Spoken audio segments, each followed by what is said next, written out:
the questions, I just pop them there. So I'm going to hand over to yourself, Valerie, just to say a few words. Thanks, Laura. Yeah. Hi, everyone. As Laura said, I'm Valerie Bastani. I'm the director of the Irish Writers Centre. And it's great to see so many of you. Amazing to see you. So sorry we can't see you live, but there you go. Just to say a few words about the National Mentoring Programme.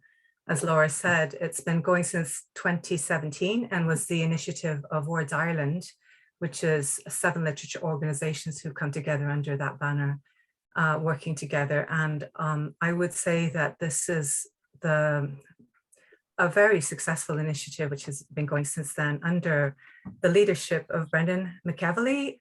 And we're so delighted that he'll be able to stay with the programme. So what is the programme for those of you who are coming to it for the first time? It is a mentorship programme between mentor and mentee. I believe that mentorship is the single most effective intervention that a writer can have to grow in confidence and to get their writing looked at on a one-to-one basis. And we have formalized the process, if you like, through the National Mentoring Programme and ensured that, you know, professional writers get paid for their work as mentors, and it's for the whole of the island. So it chimes very much with what we're trying to do at the Irish Writers Centre, so that with Words Ireland taking a little bit of a back seat, it was decided by all 7 organisations that the Irish Writers Centre is best placed to take it over. Nothing changes from your point of view at all. Brendan is still the main man there answering the questions. It's just that it will be run out of the IWC auspices, if you like, in the, and also through our team. We'll be helping with that process. So an MP is very much supported by the Arts Council. They've increased our funding this year.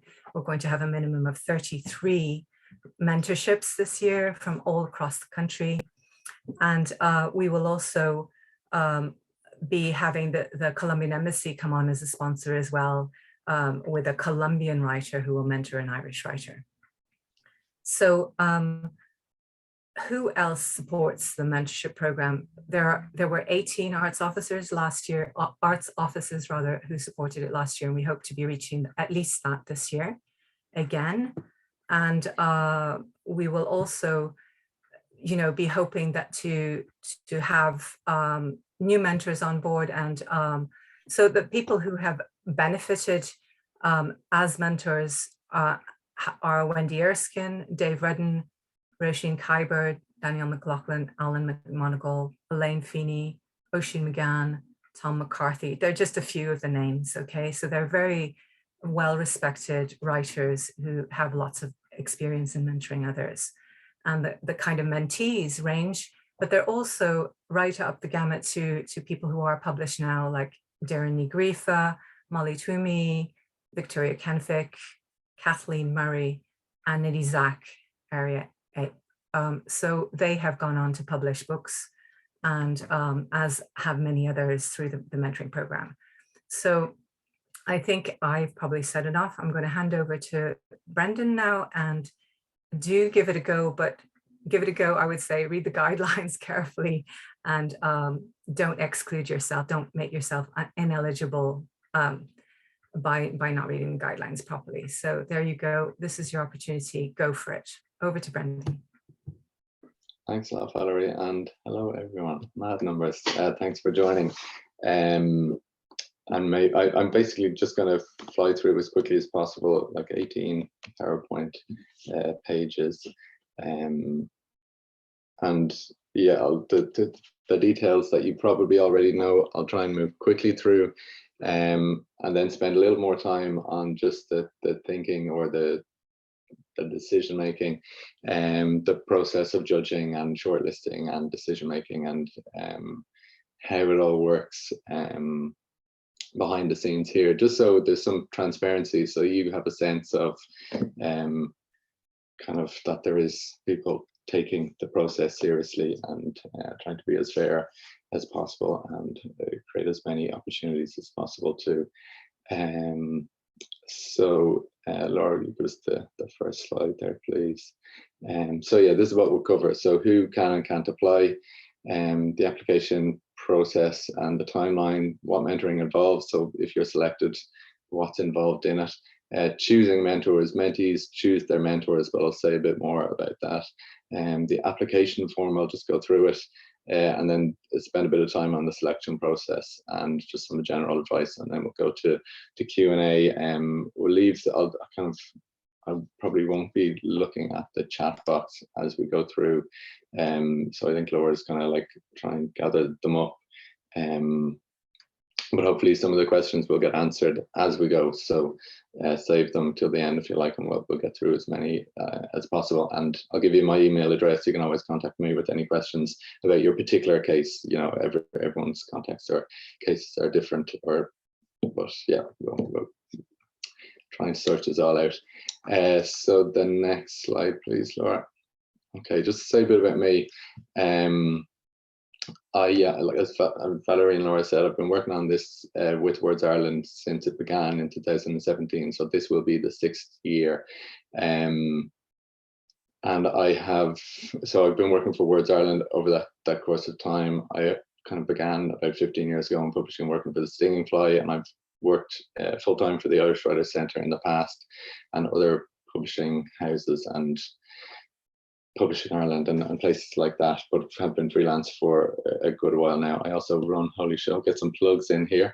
Buy a copy of Holy Show, run Holy Show, and edit it with my friend Peter McNamara, and run a new organisation that's Arts Council funded to support writers in different ways called Match in the Dark with poet and programmer Danny Gale. And one of the initiatives coming out of that, starting at the end of April, is to encourage more writers to apply for the Arts Council's Literature Project Awards. So that's, the deadline is at the end of July. It's up to 30 grand for any and all strange and wonderful ideas, including like setting up a journal or getting events on the road or podcasts or kind of cross literature arts collaborations. So we'll be doing a 5-part online series on that.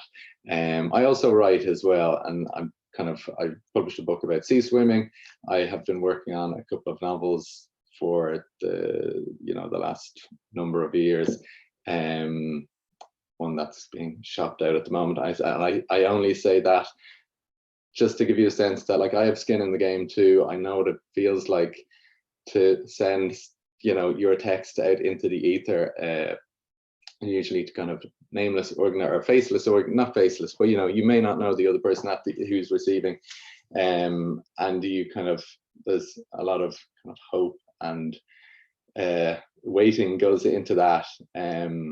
So I guess just to say I understand that too, and I hope that from your end of things you feel that in any interaction with me or us that there is care or consideration that goes into decision making, and we're very careful to be as fair as we possibly can, and I'll elaborate on that I guess as well as we go on. So next slide please, Laura. Yes, so about you. So who mentoring is for? The short answer is sort of almost everyone. Emerging writers is a really catch-all phrase, but it's sort of anyone who is up to and including maybe just published a first book. So it's people who are publishing in journals, magazines, or taking creative writing courses, or done mentoring, or done an MA, who are on the journey, if you like, to first book, and then maybe including some people who've published a first book and second book might still consider themselves emerging. Also writers, so people who can apply are writers with experience in other forms, other like verbal art forms, or anything that's sort of relevant, any writing that might be relevant, that shows that you have been developing some kind of writing craft, though it may not be in poetry or literary fiction, but you're coming from a different background.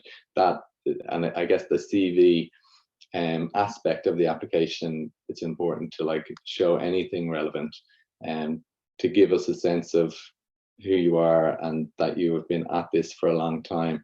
Because I guess I would just go back on there, Laura, sorry. Laura, would you jump back a slide there if you can't? Here you go. There you go now. There we are. Yeah, lovely. Yeah, sorry. So where was I? Yeah, just give us a sense that you've been, at it for a while. Because I suppose just to say the only thing, the group of writers this is perhaps not for is absolute beginners. I'll come to that. And then just say the art forms or the literary forms that we cover are literary fiction, creative nonfiction, children's and YA fiction, and poetry. And someone was on to me asking me about graphic novels. Yes, that's covered. I guess because we are Arts Council funded, it's sort of anything that the Arts Council deems to be literature, which is, I feel like it's getting broader. And I guess we don't support necessarily pure like thriller, commercial thriller writers, but I think fantasy, speculative fiction, if you can argue a case that what you're doing is art, is literature, then if you can argue a good case, convince us, then we will be convinced and consider your application. So next slide there, please, Laura. So yeah, who's not for? Absolute beginners. I guess the logic here is, absolute beginners may benefit more from a creative writing class. The idea of mentoring is that you're maybe building up to working towards a first collection or a first novel or a second or third novel, but that you have, that you have professional goals, let's say, and that you've been at it for a while and you know your stuff, and you come to the point where you could do with some focused outside attention of someone who's been through the same thing you're hoping to go through. So I guess it's for writers at a certain stage, and therefore not for absolute beginners. And the Irish Writers Centre has lots of now online courses, so that's maybe the place to look if you're just starting out. Anyone who's received mentoring through the mentoring program in the last 3 years, just to give other people a chance to come through, we say just hold off for a few years. Anyone in full-time education or about to start full-time education. So the chosen mentees will begin their mentoring relationships around July or August.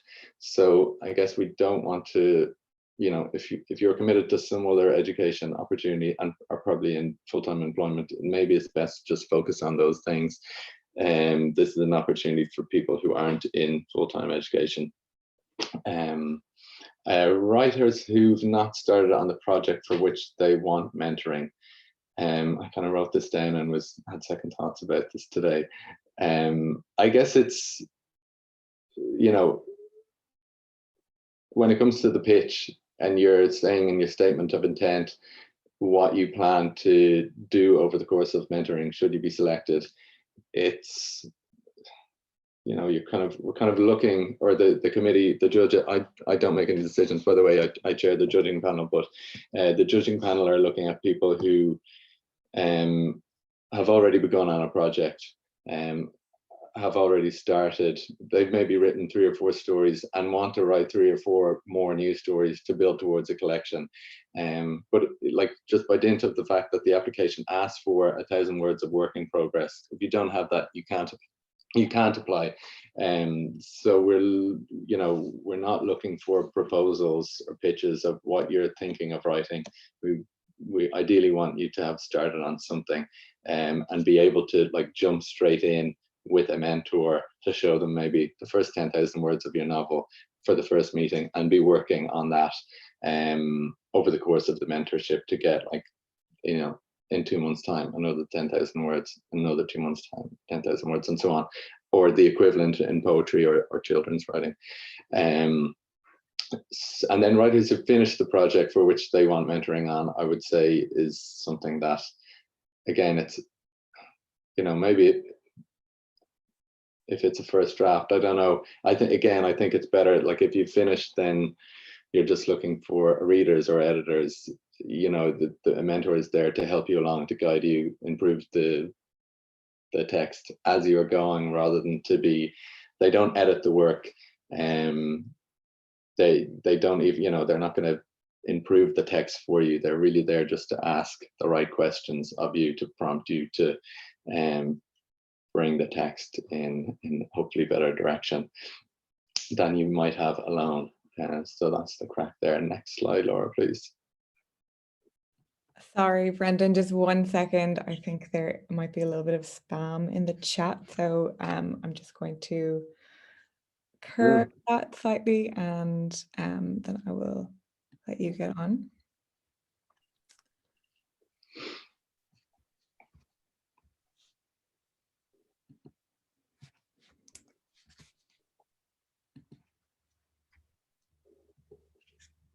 I'll just have a look back for legit questions. Let's see if I can answer any.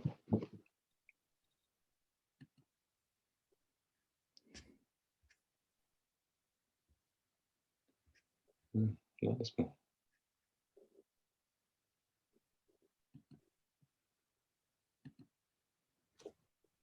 Someone there said, yeah, entered in 2020 and long listed but didn't get in. Okay, to apply, yes, absolutely. I'll explain more about the long lists or short lists down the line. Okay. Do you want to keep going? Do you want to go back to the slides now, Brendan? Are you happy? Yeah, Sorry, sure. interrupting you just for 1 second.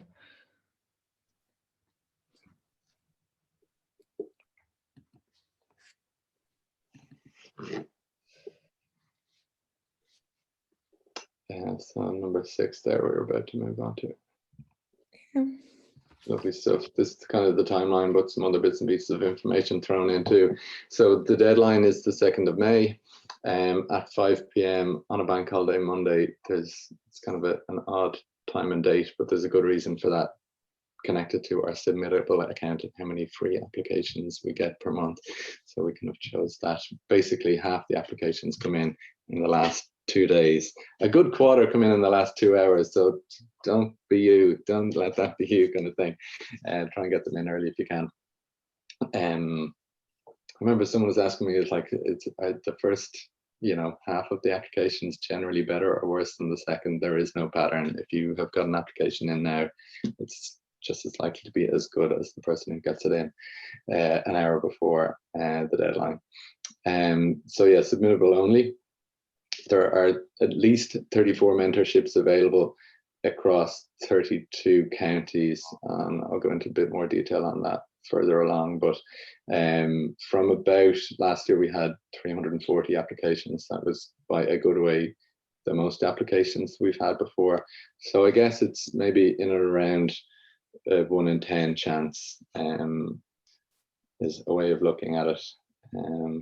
But you're saying to yourself, well, I'm pretty good writer, so better chances than that.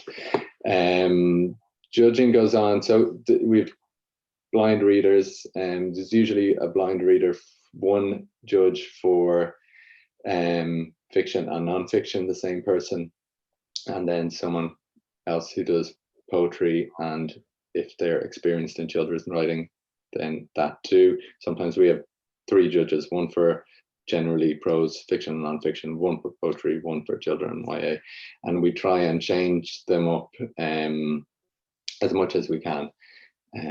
So there's been a number of judges over the years, different people. They'll read the sample text. They won't see any of your CV or anything like that. They'll just see the text and they'll give it I'll come on to that process a bit further down the line. But just say you'll be notified hopefully by late June, early July, is that right? Probably, sorry, that's maybe more, and yeah, early July probably. We'll get in touch with everyone involved, including selected mentees, and then the relationships try and begin start pairing people off around July, August. So, and then it's for about 8 months. Next slide there, please, Laura. Okay, so if you're selected, mentoring involves 4 meetings over roughly 8-month period. The meetings last for about 90 minutes each, can be different depending on the mentor. Some mentors prefer to focus more on the text and maybe mark up the text and just have it, and write up a whole load of notes and then just explain those notes over the course of maybe a 45-minute meeting. But it sort of depends on who you choose, and I can talk to you about the person you're choosing, about their process, or you can ask questions about them or of them. But generally kind of 90-minute meetings, and they will read up to 10,000 words ahead of each meeting. So you probably won't get your full novel read unless it's a novella over the course of the mentorship. And maybe some mentors might do, you know, if you have 40,000 words already, some will just ask for the whole thing up front and then work, you know, with you through it over the course of the months ahead or various meetings. It kind of depends on where you're at with your text. And I guess it's the equivalent there for poets is 240 lines of poetry in advance of each meeting. So you got a good few poems covered over the course of the mentorship. Next slide, please. Yeah, so mentees choose their mentors, and we have a list. It's kind of a growing panel of mentors, and it grows every year because we also say, like, you know, selected mentees, I send them a list. These are the names of people you can choose from. We encourage people to choose local if they want to meet face to face. A lot of it's been on Zoom over the last few years, so maybe that's less important. But the panel grows because we also say to people, you know, if there's someone on that isn't on the panel that you would really like to work with, and they are published authors and have plenty of experience teaching or mentoring, or there's a good reason why you want to choose to work with this particular person, and they're Irish or based in Ireland, then I will like send them an offer of work on your behalf. Sally Rooney and Colin Tobin and John Van aren't on the panel, but I you know, most other Irish writers are. There's plenty of people there, plenty of names you'd recognize, and right across poetry and fiction, non-fiction, and children's writing. So the quality of writers, I think, is on that panel is really good, and there's some really experienced, brilliant teachers. And I'm happy to advise or give my subjective, you know, opinion on different writers depending on your project or the work. I can have a look at your sample work and see who might be a good fit if you're uncertain yourself. So yeah, mentees can choose writers who aren't on the panel, and then yeah, you're basically, if you're selected, I send you the list and ask for you to send me back a list of 4 or 5 mentors that you'd like to work with in order of preference, and I work through that list to see who's available, hopefully getting, you know, your first choice, but at least second or third or fourth. And so that's how that works. And then the Irish Writers Centre pays the mentors for each meeting, after each meeting, and the reading in advance. The fees are fair, so they're well paid, and you pay nothing. So that's that. Next slide, please, Laura. How are we doing for time? Okay. Yeah, just to say, I'm going to come on to the application form now, but I want to explain who funds this, because that sort of determines the nature of the shortlist or shortlists, and how writers are selected. So the Arts Council is the main funder of this program, and as well as funding the administration of the program, it funds 8 mentorships. So that's available for writers anywhere else. Sorry, all over the county, so all over the country, from 32 counties. I don't know if I mentioned, yeah, people, I guess if you're living abroad and are permanently based abroad, this opportunity is really just for people living resident in Ireland. So those 8 are for writers from all other counties. I'll explain that in a second. And then there's a 9th, if you like. This one is particularly for poets, but that can be from someone anywhere on the island of Ireland. That's sponsored by the Embassy of Colombia. And then there are 17 local arts offices, arts centres, county libraries, and organizations that support a mentorship. So like the UNESCO City of Literature supports one for Dublin City Council, as does Dublin City Library. The Roscommon Arts Centre supports the one for County Roscommon. So it's not just arts offices. If your county is not, I like every year I get in touch with all of the arts officers and say, can I have some money? Would you like to support this program to support writers in your area? So if your area or your county isn't covered or isn't supported, get onto your local arts office. I do every year, but if they can see that there is demand for this, then hopefully they will support it. And you can send them my way. So yeah, so there's 17 other, so it adds up to basically at least 34, and the at least part is some counties will say, look, if the demand is there, if the standard is really high in our county, we'll see if we have budget for another, but there'll be at least 34 in total this year. And next slide there, please. Okay, so these are the various organizations that currently support the initiative, and I would say most of them ask for you to be currently resident in that area. Some of these, a few of them, for example, Fingal, will support writers that were born and raised in Fingal and are now living somewhere else on the island.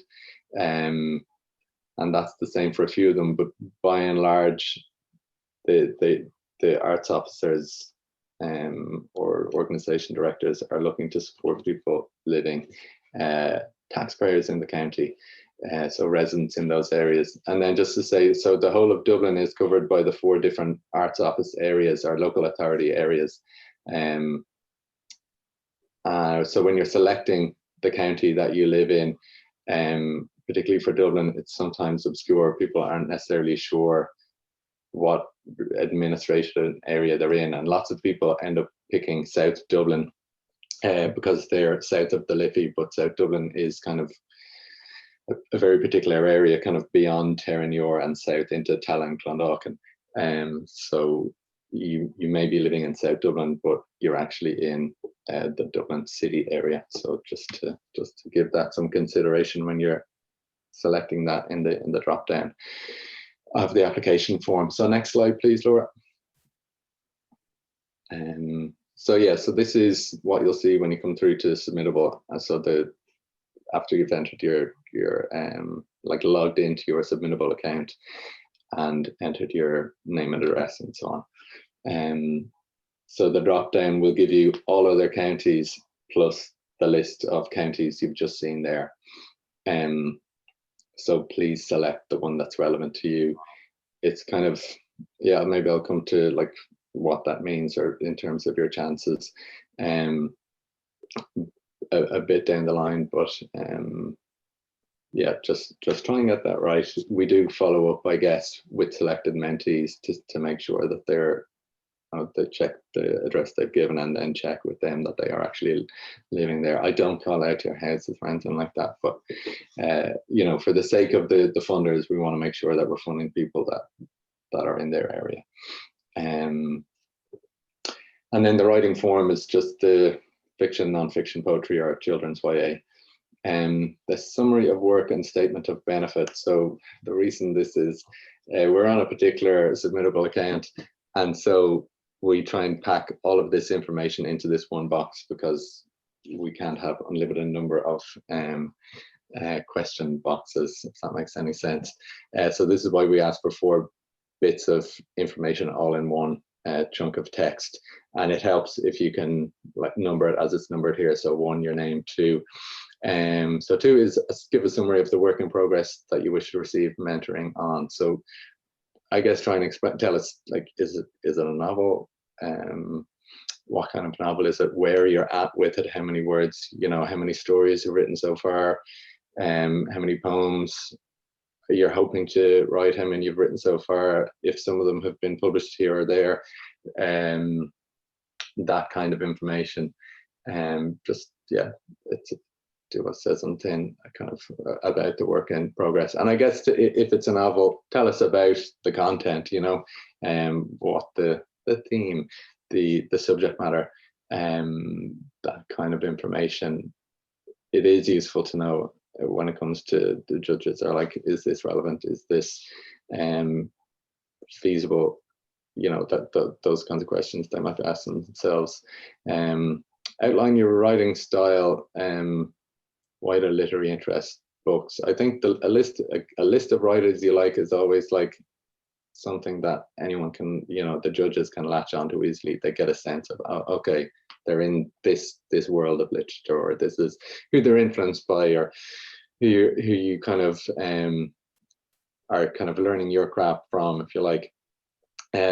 Talk about your writing style. Style is a tricky subject to get into, but just give a sense of where you place this maybe in the world of publishing, or what you see it sitting alongside, and what you're trying to achieve, you know, without going into that kind of international art English.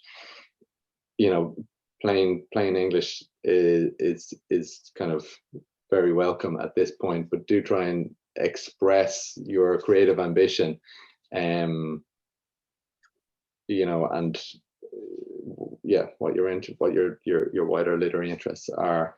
Give us a sense of who you are as a writer, and then finally say why you think your writing practice at this point in your development would benefit from mentoring.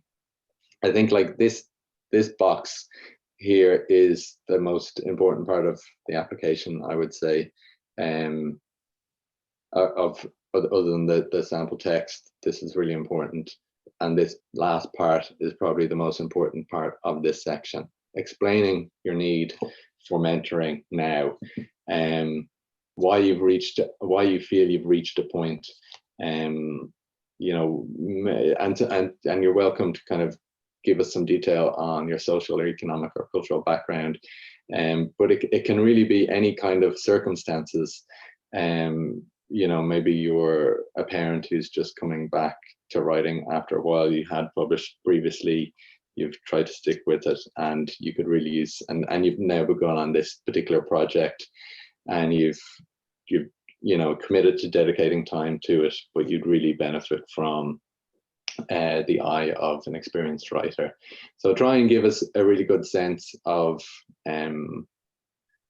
why you think now is the time for mentoring, why you've reached a point that you need mentoring. I think that a lot of applications fall down because people put in a sort of a pretty lazy effort in this box. You can get like great sample text that scored really well, and then a really half-hearted effort to answer these 4 questions here, and you kind of see people that were high up the shortlist drop down on the basis of getting a low score for this section of the application. So just do genuinely give this some thought and go over it and make sure that it's clear when you draft it. Another good reason not to leave it to the last minute when applying. Okay, next slide, please, Laura. Excuse me. So the sample text is 2 pieces of work of approximately 2,000 words. Don't go wild, it won't get read. Try and give us 1,000 words. It's sorry if this is for prose writers, including children's and YA, fiction and non-fiction. 2,000 words in total. About 1,000 words from, you know, it could be the opening chapter or the opening paragraphs of us. Usually the openings are easier to get into, of a story or a novel or work or essay in progress. Or sorry, it's to begin with a completed piece. And we say, don't worry if it hasn't been published, but something that you feel, I think, is polished, that represents the best of who you are as a writer. You know, a solid 1,000 words that will impress the blind reader. And then the second 1,000 words must be from the project that you've just told us about, that you want mentoring on. Maybe just to kind of go back to the selecting the literary form. Don't tell us that you have 2 different projects that you want to work on. You know, it's 4 meetings with a writer. It's really helpful, but it's, you know, it's best not to divide that time across different projects or ideas. And I think the people who have submitted, like, I'm working on this and this and this, and I want to ask the mentor about these various different projects, it kind of shows, it reads sometimes as a lack of focus, you know, as compared with other applications that say, I'm really committed to nailing this like collection of stories over the next 8 months. You know, the kind of the various, yes, just as I've said, it can read as maybe a lack of determination to complete one particular project. If you try and suggest that you're going to split your writing across different forms. And then for poets, it's 1 polished, maybe published poem, plus 2 poems in progress. And then the writing CV, anything of up to 2 pages. It doesn't have to look like the beautiful design template CV.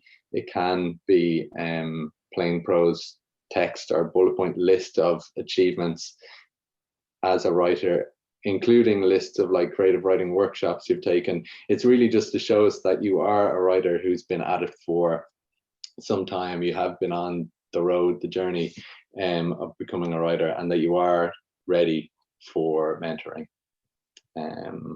So that's the CV. And next slide there. Maybe I feel like I'm going over time. I'll try and get through. So the initial judging, oh, have we just jumped way back? Oh no, we haven't, sorry. No, next slide, sorry, Laura. Oh, back 1, was it? Yeah. So May and June is when the readers go through the 300 or so applications. They score them out of 100. So that's the 2, you know, 1,000 words plus 1,000 words. They score collectively that out of 100. And then from that, we draw up, or I draw up a short list, like the highest scoring for all other counties, which is quite a long short list, and then a short list for each of the local authority areas or supported counties, if you like. So yeah, the length of the short list is based on the quantity of applications. So if 10 come in for Galway City, for example, the short list might be, you know, 3 or 4, and there's 1 mentorship available for Galway City. So it also depends on, for example, Fingal support 4, South Dublin area support 3, Dublin City Council area support 3. So we create a longer shortlist for those because we know we have to, you know, we're looking through those lists. Sorry, I'll explain it better if we skip on to the next slide there, Laura. So yeah, so the process is late June. Yeah, a 3-person committee, which is Valerie on behalf of the Irish Writers Centre, and Declan Mead, who is a Words Ireland member and has been kind of helping oversee this over the years, and Elena Ryan. They review the shortlists, and I chair that meeting. The committee generally don't read your sample text, so they're just looking at the statements and CVs.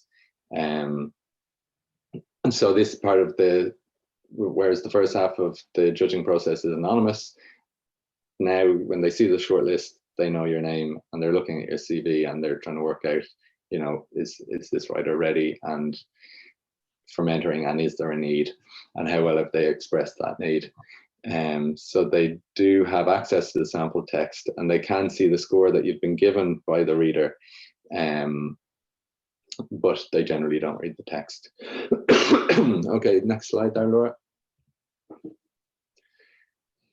Okay, so this is the 3-person panel. This is basically what they're looking at. They're focusing on applicants' previous practice, the ambition and clarity and feasibility of the statement, and the ability to communicate your need for mentoring.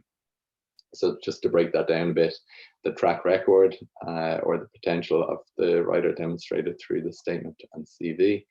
The clarity and feasibility, I guess, you know, sometimes people are like maybe not quite ambitious enough. Let's say, you know, they're hoping to, they're working on 2 stories, and over the course of that 8 months, they're going to finish those 2 stories. Some people, I guess, work at a slower pace. That's fair enough.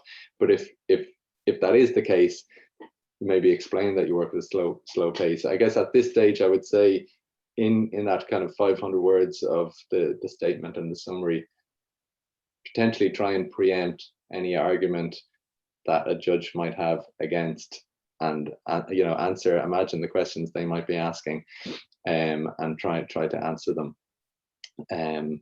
Because but this is essentially what they'll be looking at: the practice of the writer demonstrated through CV, ambition, originality, and competency demonstrated, the ability of the applicant to communicate their current need for mentoring. That's a big one. And then in response to the Arts Council's equality, human rights and diversity policy, the panel may give weighted consideration to applicants from diverse social, economic or cultural backgrounds. But generally speaking, I think like it is quite a broad, you know, I know that the 40 people we chose last year is from a very broad spectrum of society. It's some people who are, you know, coming out of an MA, some people who've, you know, never received or never, you know, done creative writing courses before, but have shown in some way a commitment to the craft of writing, all kinds of, you know, ages, backgrounds and so on. So yeah, there's an opportunity there for everyone. So next slide there, please, Laura. Okay, here's the maths. And this kind of mimics the Arts Council's scoring of their bursary, I think, quite closely. So that judging panel of 3 people, of Valerie, Declan and Elena, they, based on the CV and your statement and summary, will give it 1 of 4 scores: 11, 8, 5 or 3. It's kind of like your primary school, very good, good, fair, poor, that used to get sent home at the end of the year. And I guess just and then that is added to, so if you've been shortlisted, I guess not every application, it's only the shortlisted applications that come through to this next stage of getting scored on the sample text and CV. It's worth saying that no application will get 100 out of 100 for the text, for the sample text, but it is possible and, you know, frequent that really strong applications get 33 out of 33 for this part of the application. So it's a really good chance to, you know, if you've been shortlisted, if you've got a good score to begin with, to really jump ahead of maybe others on the shortlist. So it's 100 for the blind read, 33 from the judging panel, adds up to a total possible score of 133. And so the proportions of it are such that 75% of the score for your application is for the blind read and 25 from the judging panel. So that's that. And next slide there, Laura. Okay, nearly at the end. Just some advice: read the application carefully and just submit what's asked for, no more or less. And as I say, take that summary of work and statement of intent seriously. Give a bit of time to it, and it's the sort of thing that you can use again for like your bursary application or project award application, things like that. And don't leave it to the last minute. It's a bank holiday. I will be at the desk, but infrequently. So I, you know, won't necessarily get to every question or every issue, but you know, if there's a genuine issue has occurred, try and sort it out. And then this is a quote from Anne Enright. it's kind of in a different context, just kind of talking about, it's funny to talking about like in the 90s Irish literary scene. There's a lot of infighting and bad reviewing and groups that wouldn't talk to each other, and at a point they realized that we're just a small island nation publishing or writing for an enormous global market, so you're not really necessarily competing with each other for the Irish sales. There's room for every kind of writing, every kind of writer, and I think that is reflected in the kind of broad spectrum of people who get selected for this program. So that's that. Last slide here is just thanks and best of luck, and we'll come to the Q&A, and that's my email address at the bottom, National Mentoring Program, NMP, @writerscentre.ie.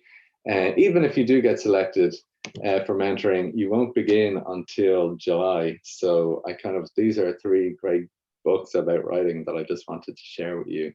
And it's my way of getting your recommendations now. So these are great books. This George Saunders is 7 Russian short stories, and he's comments on each of them, really detailed short reading of each. This is a very beautiful book, particularly maybe for poets. Several short sentences about writing. Ferlin Klinkenborg, what a name. But it's a really beautiful, different, weird advice that you get about taking the writing process sentence by sentence. And then Elements of Style, very short, sweet book about writing plain, beautiful prose, if that's your thing. And so maybe in the comments section, in the chat section, as well as asking questions, if you have any great recommendations for books about writing, let us know. And I guess just say about mentoring generally, it's just one way of improving your writing. There are creative writing courses, there are books, and I would say if you're applying for this, please don't just apply for this, apply for lots of other opportunities with the same text that you've written. Don't be banking on this. Like I say, it's a roughly 1 in 10 chance if you apply. So that's me. Sorry, I went a bit over time there, rambling as usual, but happy to answer questions now. Thank you, Brendan. That was great. I think a really good insight into the program and really, really solid advice for applicants. So yeah, I'm just going to go through the Q&As now, and I'll put them over to you, Brendan. So yeah. The first one is someone was mentioned that they applied in 2020, and they're asking if it's okay to apply again this year. Yeah, absolutely. Yeah. So, and another person is asking a similar question, but they had been selected in the past, I believe. So I'm wondering if it's possible to be chosen as a mentee a second time. Yeah, chosen once. Yeah, if you've received mentorship before, then it's another 3-year wait from that point. So depending on when you were selected, get in touch with me and let me know, and we'll work it out. But generally a 3-year wait. Okay. The next question, someone says that they are currently living on the island of Ireland, but they're not sure if they will be in the next 6 to 8 months when the mentoring is available, and can they still apply? Yeah, I would say just apply if you're going away and planning to come back, and particularly that a lot's happening on Zoom. If Ireland is your permanent residency, if you happen to move away permanently in June and then you get selected, then no, to be honest, is the answer there. But yeah, understand that people travel about a bit. Okay. The number of questions here about the spammer we had earlier, so just a quick apologies for that. Yeah, sorry about that, and hopefully it won't happen again in future information sessions. Next question, someone is asking about the role of the local arts officer. So they say, what is the role of the local arts officer in the selection process? Almost none. But once we have selected the writers, like we've gone through the shortlist and we kind of know, let's say, the top 2 for Wicklow, I'll get on to the Wicklow Arts Officer and say, here's who we've selected. Do you have any reason not to support them? And it's, I think, never been the case that someone has been rejected at that point, unless it was a residency issue. So we used to assume that born in or living in was what the arts officers would support, but sometimes people come to the realization, let's say, that they only want to support or that they want to prioritize writers who are currently living in. So if we have 3 good candidates there and the person who's come in second place doesn't actually live in Wicklow, they may make a choice. But that is the only scenario that it's ever happened in. Okay. Will the mentor list be available in advance while people are making their application? If you're desperate to know, send me an email and I'll send it out to you. But generally, it's something I only send around to selected mentees. But yeah, happy to share it with you. And like I say, if you have in mind that you'd really love to get mentored by a particular writer and it's feasible that they'd be interested in the work, then we can arrange that for you. I have a couple of questions about Northern Ireland and whether it's worth applying if your county is in Northern Ireland. Yeah, definitely.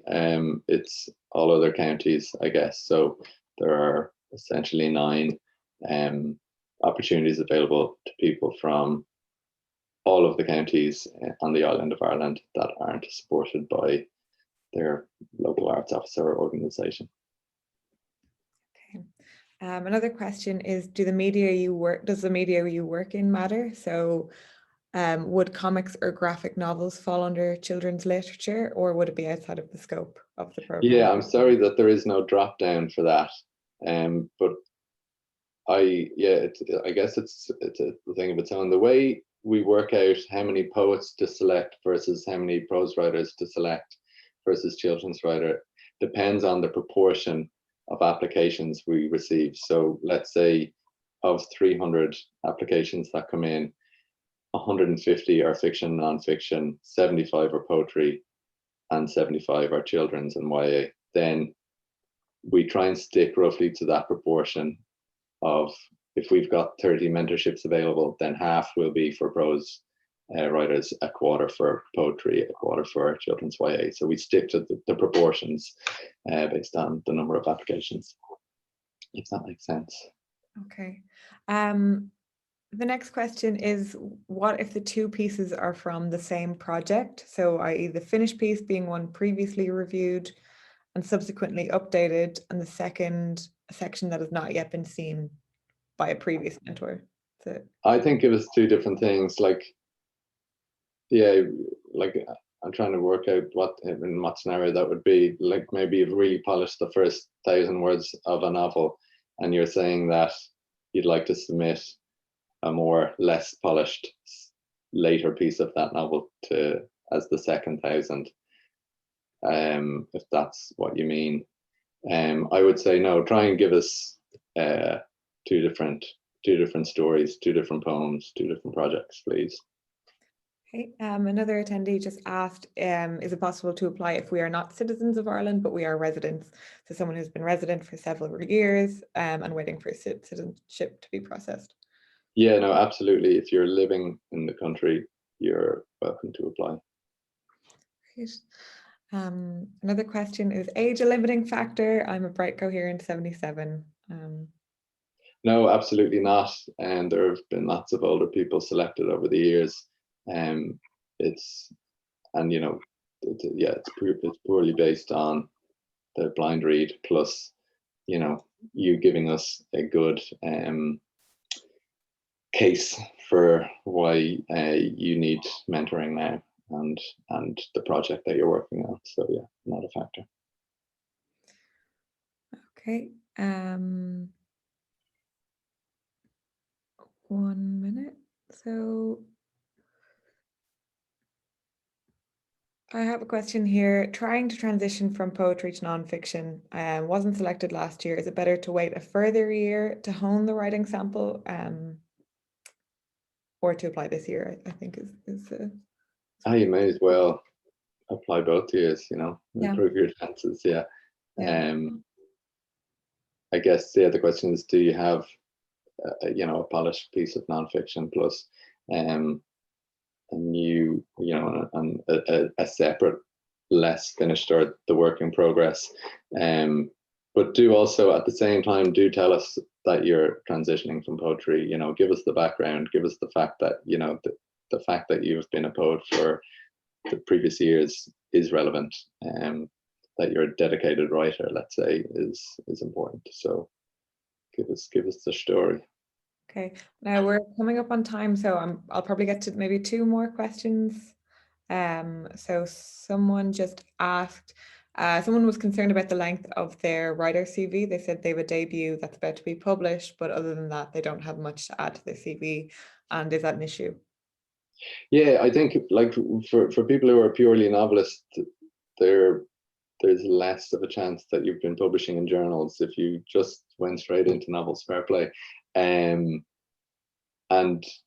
just like I said, try and preempt the fact that you see that as maybe an issue, and the judging panel may also think that. So without your explanation, they may hold that against you. But if you can explain it, just say that you've just been working on novels, and maybe like creative writing boards. The fact that if you've got a book, it's been accepted by a publisher, or if you have an agent for it, that's something to put in your CV, so that we know that you've reached a certain standard with your writing.